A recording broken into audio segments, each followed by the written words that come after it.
I think the advantage of attending Virginia Western is for students to become more independent in a supportive college environment and learn some essential study and note-taking skills that they may not necessarily have obtained at high school. It's a good transition point between high school and college. He gets some of the things of the college. This is a good-sized community college, so he gets to be around a lot of people and gets to talk to a lot of different professors and a lot of different atmosphere. And then, of course, the cost is good, and then, like I said, it can lead to better things. I went to community college, and again, I wanted to make sure that this was for them. Make sure they proved to me and themselves they could study. They needed to manage a job part-time to help. And it kind of worked. It worked for all of us because it did give them all that first 2 years to figure out what they wanted to do, including my son, and kept the cost down for the family. And they all contributed. The counselors here work so greatly with you to make sure that those things do happen. And it's just a good, sound investment. So you have no need for emergency books? I think that her teachers really did care and wanted to make sure that she was successful, that she passed her exams and things like that. It also taught her how to ask for help. She needed more testing time, and so once she let that be known, Virginia Western did everything that they could to make sure that she was successful. But she had to ask for help. She had to learn how to be her own advocate because people can't read your mind.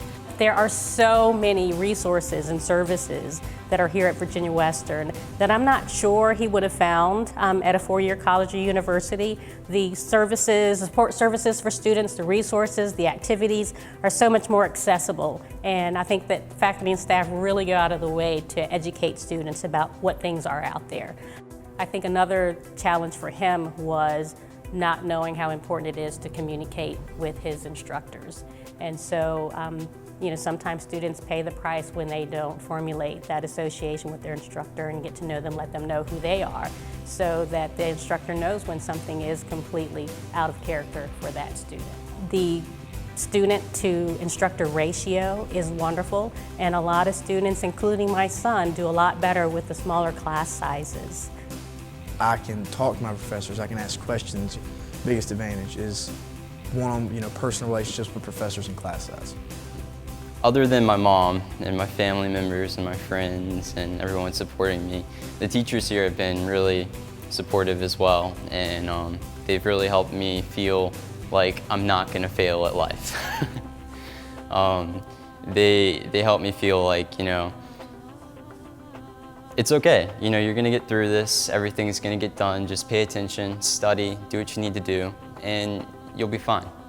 There's a lot of professors who really care about the fact that you are picking up what they're putting down, so to speak. And I'm glad I came here so I could have a personal relationship with all of my professors pretty much. I have meetings with them, occasionally, and it's a really good thing. But also keep in mind the most beneficial thing to me, at least, has been the Math Center in the Brown Library. That Math Center has been a lifesaver, because, I have a professor who, goes through the material, pretty fast in math, and, if you don't know something, you can ask him about it, and, he'll do his best, but we have a 50-minute, time slot. He has to go through chapters, and, we understand that.